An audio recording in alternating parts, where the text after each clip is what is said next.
Gut health affects far more than digestion. It influences mood, immunity, energy, and everyday well being. On this episode, FirstHealth functional medicine physician Dr. Scott Jamison breaks down what gut health really means, the subtle symptoms people should not ignore, and the simple steps anyone can take to feel better from the inside out. This is First Health and Wellness Podcast from First Health of the Carolinas, connecting you to the people and medical services that make your life healthier. I'm Cheryl Martin. Dr. Jameson, thanks for coming on. Thanks, Cheryl. It's great to be here. First, when we talk about gut health, what does that really mean and why is it important for the average person? Yeah, so gut health has really become a broad term that probably has a lot of meaning to different people. For me, gut health is sort of the center of the universe. In functional medicine, we really focus pretty much on gut health as really that first step, often in approaching a wide variety of medical issues and conditions.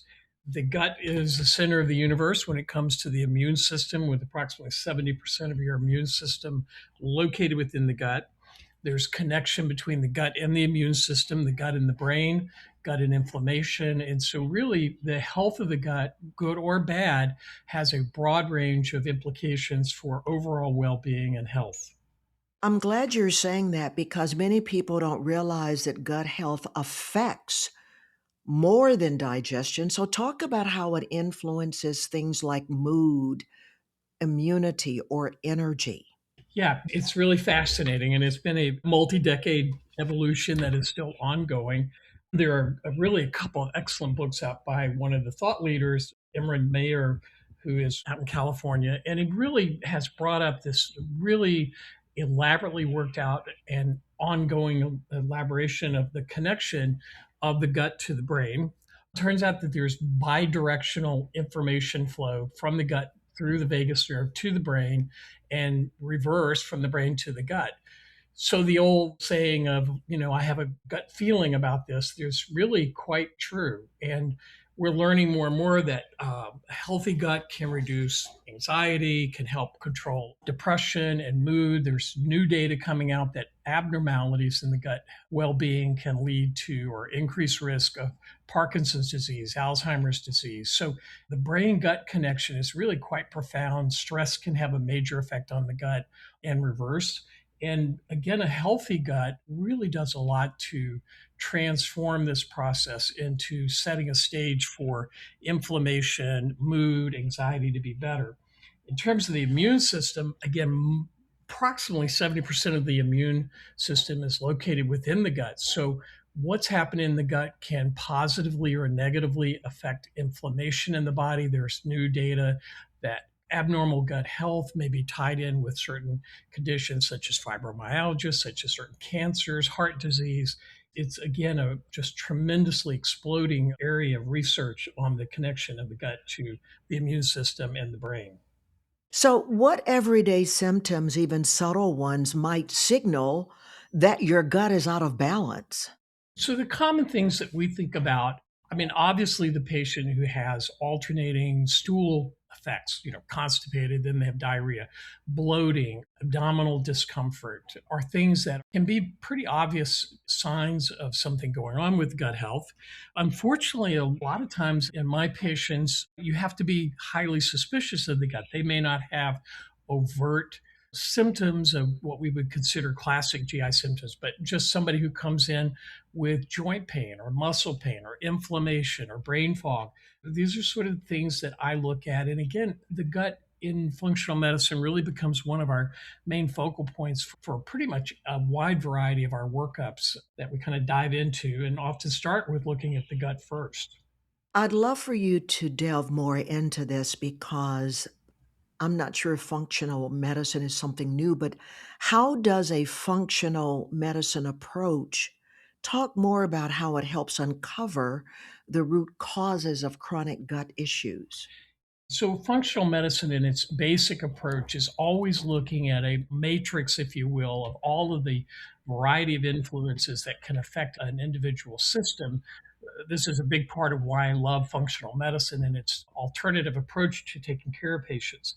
In specific relationship to the gut, we're looking at a multivariate matrix of how things affect the gut. And that can be diet, exercise, stress, sleep, alcohol, chemicals in the environment, obviously antibiotics and certain drugs. So when we approach a patient that we are interested in their gut health or planning to evaluate symptoms that may be related to gut health, we really spend time in that basic foundational approach to really understand the whole matrix of the patient's world. What's going on in their work world, in their home world, and what's changed in their diet and medications and various things that then help us set the stage for understanding what tests we need to do and how we need to begin to move that patient forward to better gut health. Please share with us some realistic, simple changes that people can do to improve their gut health right away. We like quick solutions. And some are quick and some are slower. But I think, some really good basic, really across a broad spectrum of people that are acceptable and easy recommendations are first your diet. I think eating less processed food, even eating less meat. There's clear cut data that populations of people who eat more plant based, that fiber, which is really the critical thing in a plant based diet, the fiber is what really drives the positive changes for the gut microbiome. So going to a healthier, less processed food, less sugar, more fiber, doesn't have to be vegetarian, but more fiber in your diet can have really a profound and actually very quick impact on gut health. Exercise, regular exercise, not too much exercise can help the gut. Good sleep can make a big difference. Less alcohol, being careful of taking antibiotics and addressing that when you have to, being aware of what medications you're taking and the impact they can have. But I think on a simple basis, diet, good sleep, and exercise are really those everyday things that all of us can do to really work to keeping our gut in a healthier ecosystem function. You mentioned probiotics. What about probiotics and gut health supplements? They're everywhere. So, what should people know before buying them? Yeah, oh boy, tough question, but an important one.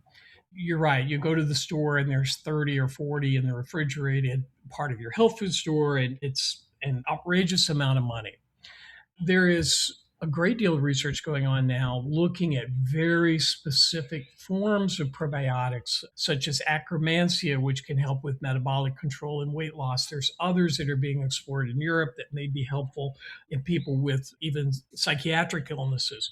But in the general population, in my practice, I'm always happier to support people's gut with things we just mentioned, the diet, more fiber.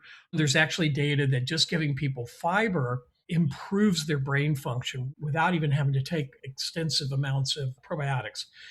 In addition to that, I think eating fermented foods is critical. In the history of the world, most populations have always had fermented food as part of their diet. If you look in the current state of things, populations that eat more fermented foods tend to have healthier guts, have signature changes in their gut microbiome. So while I certainly encourage the use of probiotics in times like after antibiotics or after surgery, then I think that's very reasonable.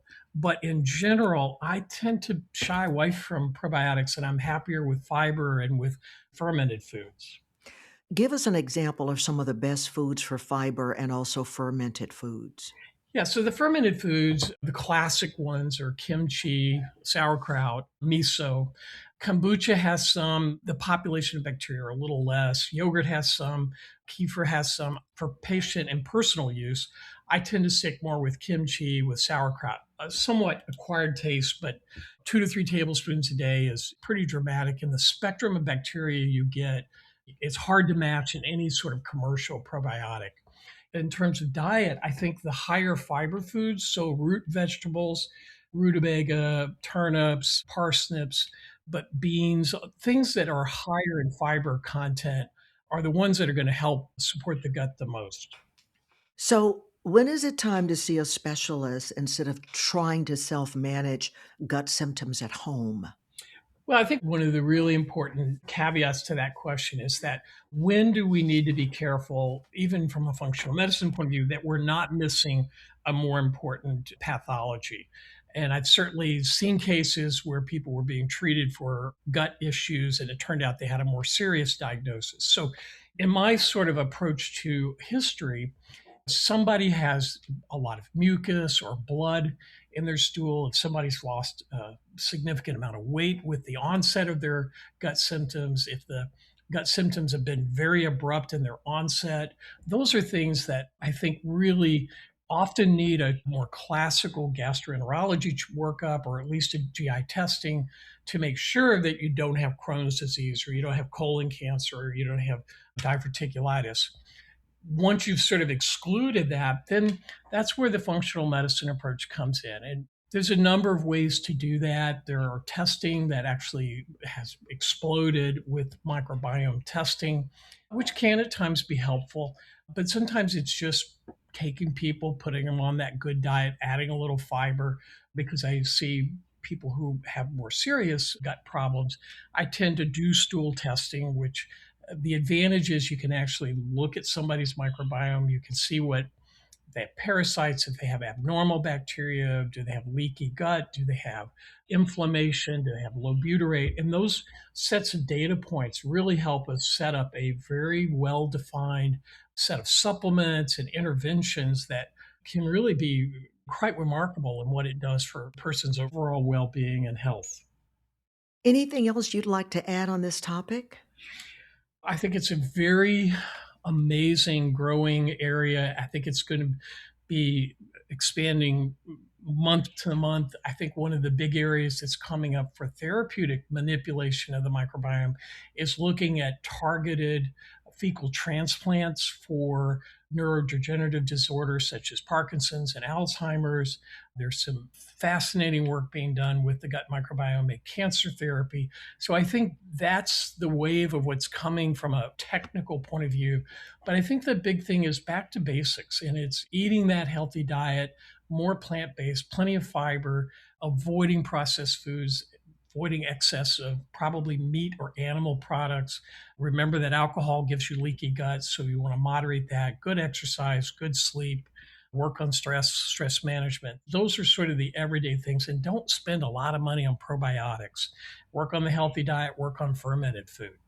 Dr. Scott Jamison, thank you for educating us on the importance of gut health. Extremely informative. Thank you. Thank you, Cheryl. To learn more about functional medicine at First Health, visit firsthealth.org/gut. If you found this podcast helpful, please share it on your social channels and check out the full podcast library for other topics of interest to you. This is First Health and Wellness Podcast, brought to you by First Health of the Carolinas. Thanks for listening.